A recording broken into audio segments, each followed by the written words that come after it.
남궁연의 문화시대.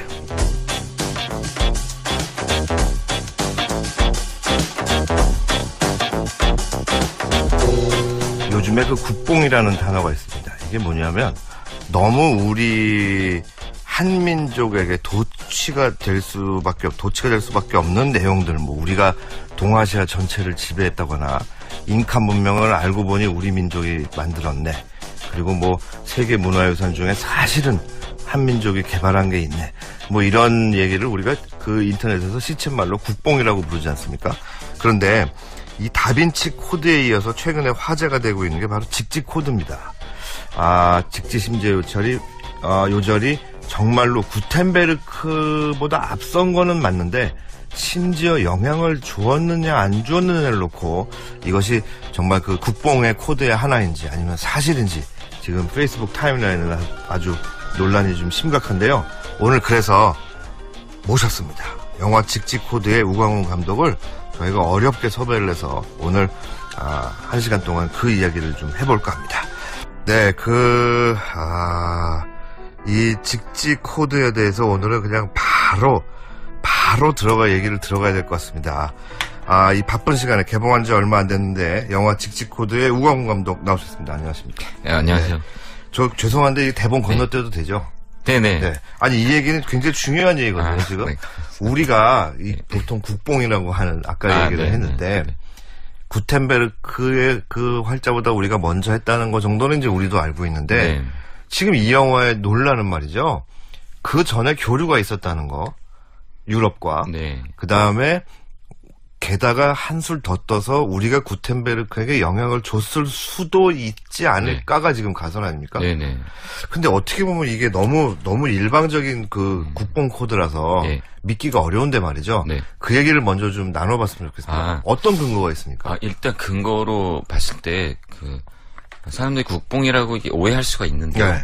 사실은 이런 얘기를 저희 한국에서 한 게 아니라 2004년에 한국을 방문했던 엘 고어라는 미국 클린턴 대통령 때 부통령이지 않습니까? 예. 요즘에 환경 문제를 주로 다루고 노벨 평화상도 수상한 분인데 그분이 한국에 왔을 때 그런 얘기를 했어요. 고려의 금속 활자의 설계도가 유럽으로 건너가서 구텐베르크에게 영향을 줬다. 그랬군요. 예.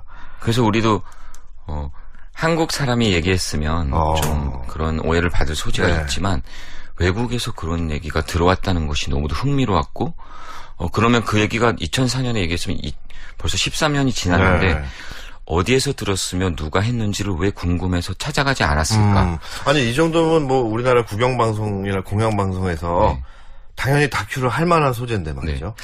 그래서 어떻게 보면 저희 입장에서는 굉장히 행운이었고 또 한편으로는 약간 왜 이런 데 관심을 그렇게 많이 안 가지고 무리수가 될 수도 있으니까요. 네. 그래서 기타 그동안의 직지 다큐들을 보면 어떻게 보면 너무 주관적이면서도 우리가 최고다, 먼저다라는 것에 초점을 맞추고 약간 감성적으로 뭔가 그런 우리의 우수성을 표현하는데 너무 지나치게 강조하는 초점을 맞추는데 그러지 않을 수 있는 좋은 포인트가 되겠다는 생각이 들었고 실제로 유럽에서도 이것을 학계의 전설이라고 하더라고요. 학계의 또는 아직 확인되지 않은 하지만 확인할 가능성이 있는 전설.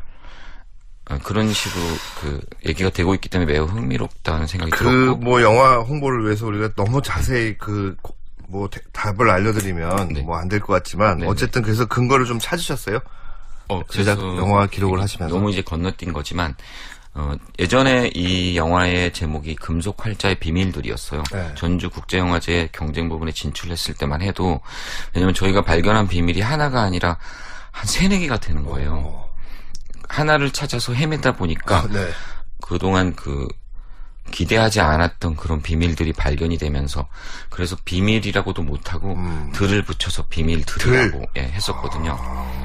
그래서 지금은 직지코드라는 제목으로 이제 여러분들께 선보이게 됐는데 여러 가지 정황들과 증거들 우리가 찾은 것들을 퍼즐처럼 조합을 해보면 우리가 굳이 주장하지 않아도 보는 여러분들이 알아서 그렇구나 이렇게 깨달을 만한 것들이 이거는 좀 이거는 아무리 근거가 있다 그래도 잠깐 믿기가 좀 쉽지가 않은 상황이에요. 네. 그리고 우리가 취재를 할 때 항상 증거주의 원칙으로 취재를 했거든요. 네. 증거가 없으면 우리도 없다고 얘기하고 증거가 있으면 보여주고.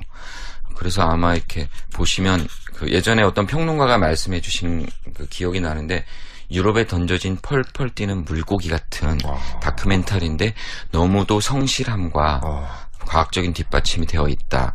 이렇게 평을 해주신 기억이 나거든요. 그러면 우리가 이 가설이 근거가 생기려면 예. 일단은 고려하고 네. 유럽의 교류부터 이게 밝혀야 되는 거 아닌가요? 네. 예. 일단 저희도 처음에는 의도하고 찾은 건 아니지만 취재하는 과정에서 22km나 되는 아비뇽의 교황청 문서고와 네. 52km나 되는 바티칸의 그 비밀 수장고. 네.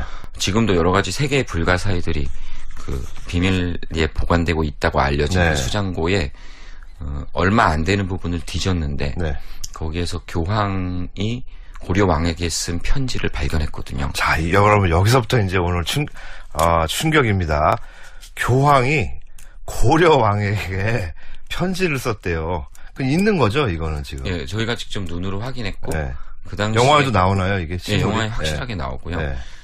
여러 사람의 고증을 이미 알려진 유명한 학자들, 네. 그 뒷받침을 할 수 있는 학자들의 고증을 거쳤고 국내 최고의 라틴어 번역가로 알려진 성염대사님께 가져가서 번역을 의뢰를 했고요.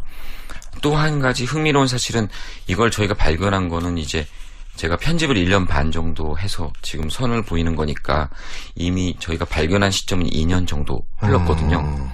근데 그 당시에 다른 어떤 종교단체에서 바티칸을 방문했다가 네. 저희가 그것을 찍어갔다는 사실을 듣고 네.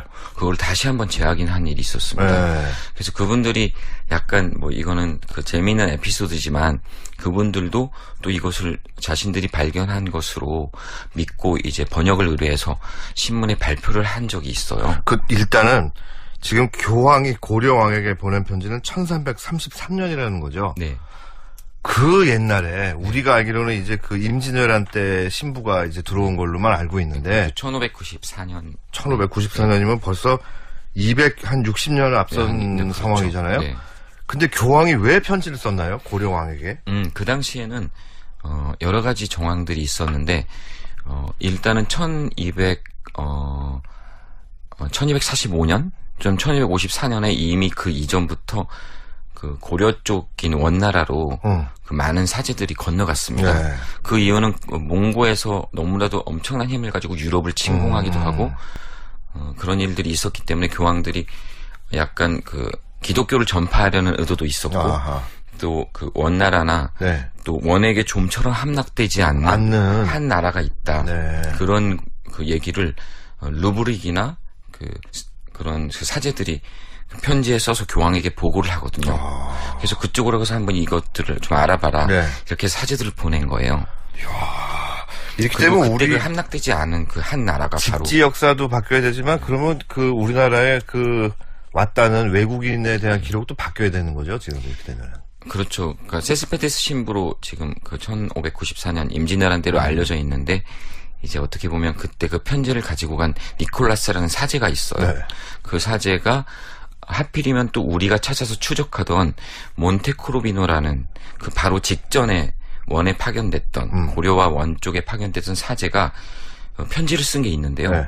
거기에서 저희가 원래 찾던 것은 engrave 또는 publish라고 되어 있는 인쇄 출판에 관한 단어거든요. 네. 그 코드를 찾아서 이 고려 인쇄가 유럽으로 전파된 경로를 풀려고 하던 와중에 그 유럽의 기관들이 그것을 좀처럼 보여주지 않고 네. 계속 우리를 막아섰고 그걸 뚫고 들어가는 와중에 너무도 운이 좋게도 교황이 쓴 고려에 쓴 편지까지 발견하게 그러면 된 자, 이게 거짓말 같은데 그러면 이제 있다고 치고요. 네. 뭐 있는 거니까 있는 겁니다. 일단 영화를 보셔야 될 것 같아요. 아니, 오늘은 이제 영화 보실 걸 제가 좀 홍보는 제가 대신해 드리니까 좀 코드만 조금 풀어주세요. 교황이 그럼 고려 왕한테 뭐라고 썼어요? 내용이 뭐? 거기에 보면 이제 여러 가지 그 A4 한 장 정도의 분량으로 이제 저희가 확인했을 때 써져 있었고 그 당시 양피지거든요. 네. 그 종이가 우리처럼 이런 한지 뭐 이런 게 아니라 양을 죽여서 가죽에서 가죽에다가. 2장, 네. 한 마리 죽이면 2장 나오는, 그러면 양을 그 정도 두께의 그 편지집이었는데, 그 정도 하면 양을 한 100마리 이상은 죽여야 나오는 그런, 이제 분량인데 이렇게 넘길 때도 툭툭툭 이렇게 소리가 이렇게 났던 그 기억이 있는데요. 거기에 우리가 보낸, 사제들에게 왕께서 잘해주셔서 감사합니다. 재밌다. 그리고 앞으로 또 야. 몬테크로비노 이후에 주교로 임명된 니콜라스라는 사제를 보내오니 잘 잘 부탁드립니다. 부탁드립니다. 이렇게 써 있고 지금 영화에 공개된 부분도 딱 그 부분만을 공개를 했거든요. 그리고 이것은 뭐 그 어떻게 보면 그 제가 아까 얘기한 다른 종교 단체에서도 하필이면 네. 그 바티칸에 갔다가 천주교겠죠, 뭐 그러면. 예, 뭐 아무튼 종교에 관련된 단체인데 거기서도 너무도 놀라서 이제 신문에다가 이제 발표를 했어요. 네. 근데 그 바티칸 쪽에 있던 어떤 대사님이 저희 이 영화의 제작자이신 장동찬 PD님의 친구분이셨는데 다행히 먼저 우리에게 알려주셔서 네. 이제 그 당시 함께 이제 신문에 발표를 하게 됐죠. 야, 이거를 우리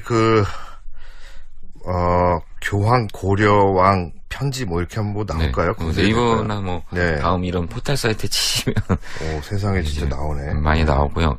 작년 11월 경에 이제 그것도 좀 떠들썩했었는데 그 이후에 이제 여러분들이 다 아시는 우리나라의 좀 그 불미스러운 사건을 통해서 약간 그게 좀 묻혀질 그 위기가 좀 있었고 이제 다시 그 우리가 촛불 민주화로 새로운 시대를 열었기 때문에 이 직직코드라는 작품을 이제 안심하고 가지고 나올 수 있게 돼서 너무 기쁩니다. 자, 요한 22세가 고려 충선왕에게 보낸 1333년에 보낸 편지라고 아예 이렇게 스캔까지 떠서 검색창에 보시면 나와요. 네, 이건 저희가 한 게 아니라 학자들이 이제 이 코드를 좀 가지고 연구를 하는 중이고요. 사실 저희가 영화를 발표하기 전에 이 자료를 너무 다 제공하기에는 좀 무리가 있어서 네. 어느 정도 일부만 이제 제공을 해드린 거고 앞으로도 이제 활발한 연구가 진행될 걸로 이제 기대하고 있습니다. 야, 오늘 재밌네.